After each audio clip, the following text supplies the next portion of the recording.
You know, usually when we picture stepping into a high-end luxury car showroom, there is this expectation of absolute perfection. Oh, absolutely. It's a whole experience. Right. It's like walking into a modern art museum, the lighting hits the hood just right, the temperature is perfectly climate controlled. Always perfectly comfortable. Yeah, and that smell of pristine leather hits you, and the salesperson treats you like literal royalty. I mean, every single element in that room is designed to be completely, utterly frictionless until you drive it off the lot. Well, the showroom is basically a carefully engineered fantasy. It's intoxicating because human beings naturally gravitate toward beauty and status and, the promise of an immediate lifestyle upgrade. Right. But the moment the tires actually hit the pavement, the physics of finance take over, and that engineered fantasy just shatters. It completely shatters. And today we are opening up your custom notes on a topic that strips away that glossy veneer.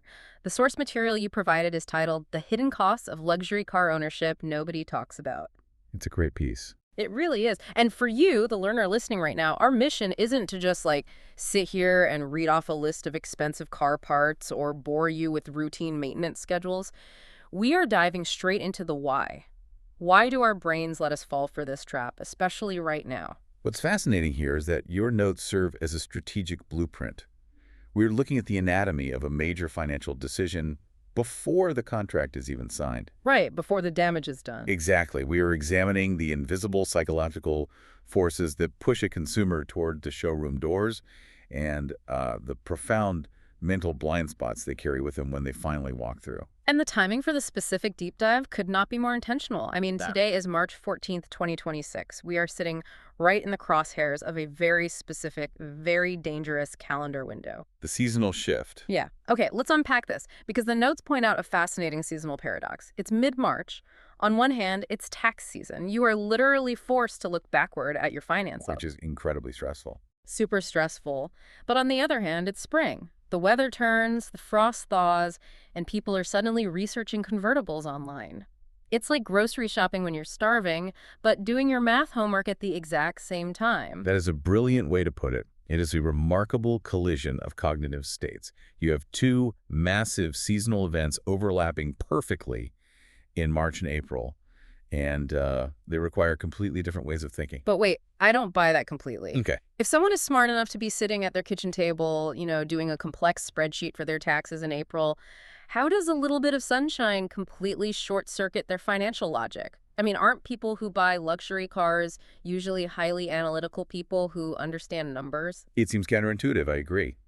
But the human brain is incredibly adept at compartmentalizing. You aren't operating with one unified financial brain during this time of year. You aren't. No, you are operating with two competing emotional states. Think about it. Tax season triggers a highly stressful, backward-looking posture. You are tallying up the past 12 months. It's rooted in obligation, and it forces a very cold, hard look at reality. Yeah, nobody enjoys looking at what they owe the government. It's an anxiety-inducing process. Precisely. You're hyper-aware of what you had to pay, or maybe you're anticipating a refund. And that anxiety requires an outlet. Right. Then spring arrives. Spring triggers a forward-looking posture. Biologically and culturally, it's about renewal, shedding the winter layers and getting out on the open road. Oh, I see. So when you combine the stress of backward-looking tax math with the forward-looking optimism of spring, the brain actively seeks a massive reward to offset that stress. Oh, wow. So the analytical part of the brain actually gets hijacked by the need for a seasonal dopamine hit. Exactly. It's a concept in psychology closely related to moral licensing. Moral licensing. Yeah, when we do something difficult or responsible, like meticulously filing our taxes, organizing our receipts, or funding a retirement account, we subconsciously give ourselves permission to do something indulgent. Like buying a really expensive car. Right. So a consumer walking into a luxury dealership in late March feels exceptionally justified. They've done the hard work. Now, they deserve the reward. That makes so much sense. The analytical work they just did on their taxes gives them a false sense of security. They feel bulletproof because they balance the spreadsheet. They do. They tell themselves, I just looked at my entire financial picture. I know exactly where my money is going. Therefore, I am making a responsible choice. But really, the spring fever is driving the bus. Exactly. They are actively researching luxury cars with the assumption that their current financial hyper-awareness will protect them from making a bad deal. And the automotive industry knows this perfectly. Oh, I bet that they do. They ramp up marketing in the spring because the consumer is flush with the psychological relief of having taxes out of the way. So if the brain completely discounts future pain during this spring research phase, what happens when we actually look at the numbers? Because the source material demands a massive reality check for shoppers, and it says this intervention must happen before they sign anything. The timing of that intervention is everything. Once the paperwork is signed, a reality check is no longer helpful. It's just a punishment. Exactly, it's just a punishment. The goal is to intercept the buyer while they are still in the research phase, before the emotional commitment solidifies into a financial one. Here's where it gets really interesting, because I have to challenge this premise. Go for it. We are talking about luxury car buyers here. Don't people who buy a $90,000 European sports car already assume it's going to be expensive? I mean, they aren't naive. They know the sticker price is massive. Sure. Are they genuinely blind to these hidden costs, or are they just willfully ignoring the fine print because they want the car so badly? This raises an important question about how we define the true cost of an asset. Yes, the luxury buyer is fully prepared for the sticker price. They have calculated the down payment. They know the monthly loan rate. They've budgeted for the visible costs. Right, the visible cost of entry. Yeah. But there is a massive chasm between the visible cost of entry and the invisible cost of operation.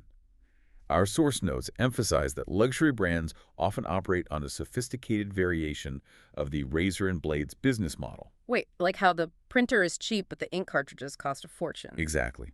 The car itself is the razor.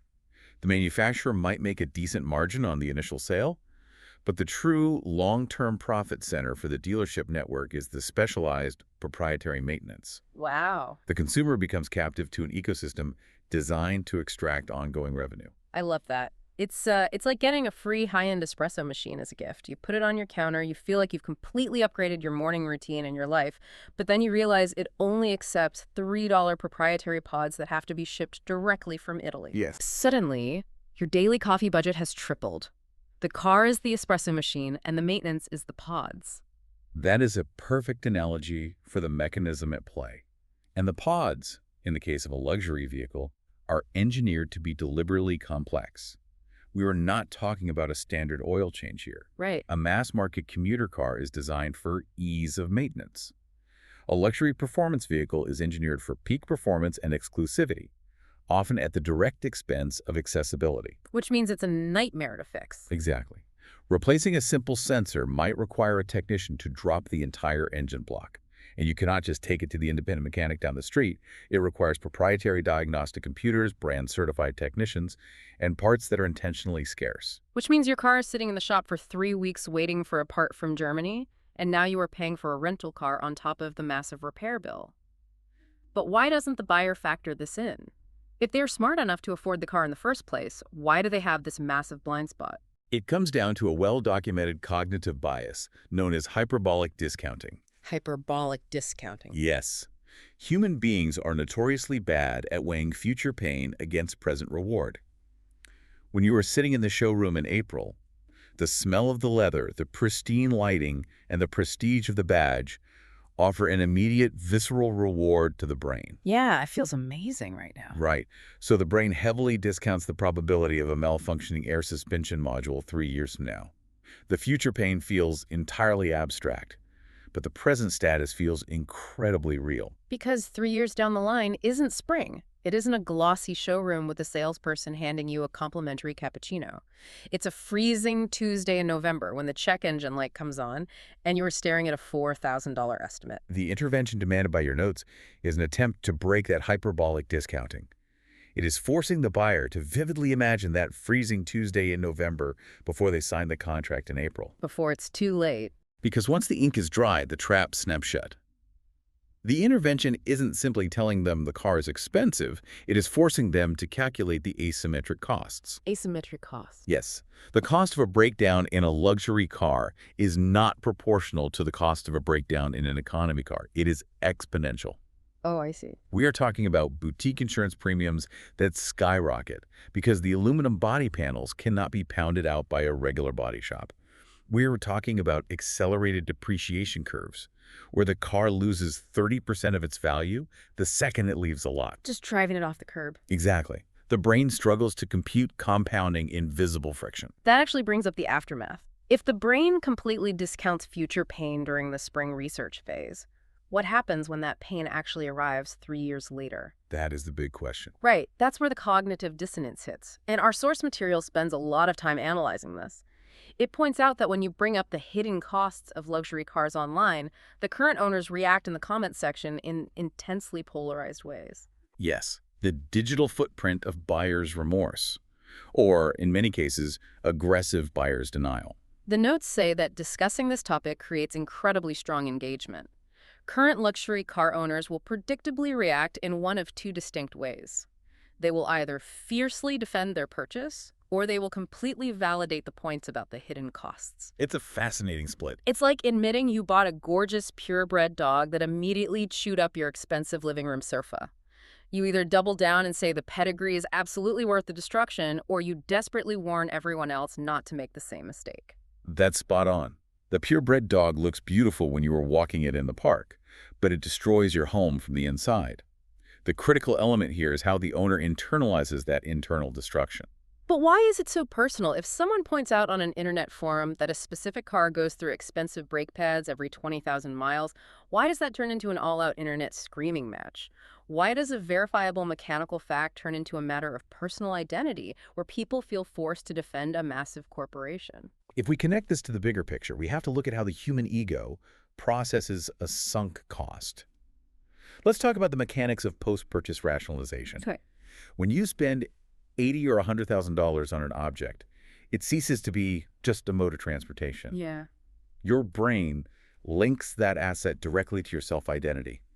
You are signaling to the world that you are successful, discerning, and powerful. You are wearing the car, basically. It's an extension of your wardrobe and your resume. You are. So if the car has a massive flaw, if it's draining your bank account with hidden costs and constantly breaking down, your brain registers that not as a mechanical failure of the vehicle, but as a personal flaw in your own judgment. Oh, wow. So admitting the car is bad means admitting you are bad. Yes. Admitting the car is a financial mistake means admitting you were foolish, gullible, or easily manipulated by a shiny object. The human ego will go to extraordinary biological lengths to avoid that realization, because a threat to our social status registers in the brain as a threat to our survival. Okay, so the fierce defense in the comments isn't actually about protecting the multi-billion-dollar car manufacturer. It's a biological defense mechanism to protect the owner's self-esteem from completely collapsing. Precisely. They're experiencing profound cognitive dissonance. Their internal belief is, I am a smart, successful person who makes good choices. Right. The external reality is, I am bleeding money on a rapidly depreciating asset. To resolve that friction, they must alter their perception of reality. They will jump into the comments and say things like, you have to pay to play, or the handling on the corners is worth every penny of the specialized maintenance. They justify it. Yes, they deliberately minimize the financial pain to maximize the emotional reward. They reframe the financial pain as an exclusive club that only true enthusiasts understand. They convince themselves the sofa-chewing dog is just expressing its noble spirit. Exactly. It is a way of protecting their ego from the reality of the sunk cost. But your notes highlight a second, completely opposite reaction, where owners validate the hidden costs. Yeah, but warners. Right. They jump in and say, yes, listen to this reality check. I own this car, and it is a nightmare. Do not buy it. Why do you think they break the illusion? That is what I find so fascinating. Why do they willingly admit they made a mistake in front of thousands of strangers online? That is the secondary psychological defense. For some owners, the hidden financial pain becomes so acute and the ongoing friction so exhausting that the cognitive dissonance becomes too heavy to maintain. They just can't keep up the act. The post-purchase rationalization fails. They can no longer pretend the engineered fantasy is real. The ego defense cracks under the weight of the repair bills. So they just surrender and admit defeat. Not exactly surrender, they pivot. When someone else publicly names the hidden costs, when an article or a video outlines exactly what they are suffering through in secret, it provides them with immense psychological relief. Oh, because they feel seen. Exactly. They realize they're no longer suffering alone. By rushing into the comments to validate the points, they give their financial pain a sense of purpose. So they shift from feeling like a foolish buyer who got scammed to a wise elder sharing cautionary tales with the village. That is exactly the mechanism. Warning others becomes a new, alternative way to restore their ego. It allows them to regain a position of authority. That's wild. Both reactions, the fierce, angry defense and the desperate validation, are driven by the exact same underlying mechanism: the desperate need to resolve the profound discomfort of having your expectations clash violently with reality. A luxury car is a billboard for our status. Yeah. When the internal cost of maintaining that billboard outweighs the external value it provides, it creates a deep psychological crisis that plays out in comment sections every single day. So what does this all mean? Let's recap the journey of this deep dive for you, the listener. We started by opening up your notes on the hidden costs of luxury car ownership and looking right past the glossy showroom floor. We explored the bizarre, highly vulnerable seasonal collision between the backward-looking stress of tax season and the forward-looking dopamine hit of spring. We dissected the razor and blades business model of luxury maintenance and why our brains use hyperbolic discounting to ignore the inevitable asymmetric pain of proprietary parts and specialized mechanics. And we uncovered the deep psychology of the internet comments section.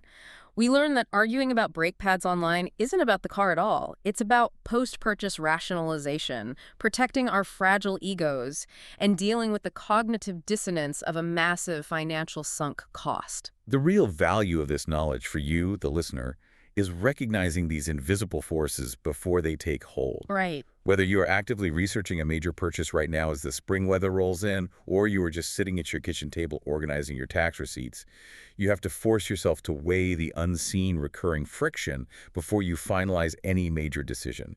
You must bring cold, hard, critical thinking into a space where optimism and ego usually take over. I want to leave you with one final provocative thought today.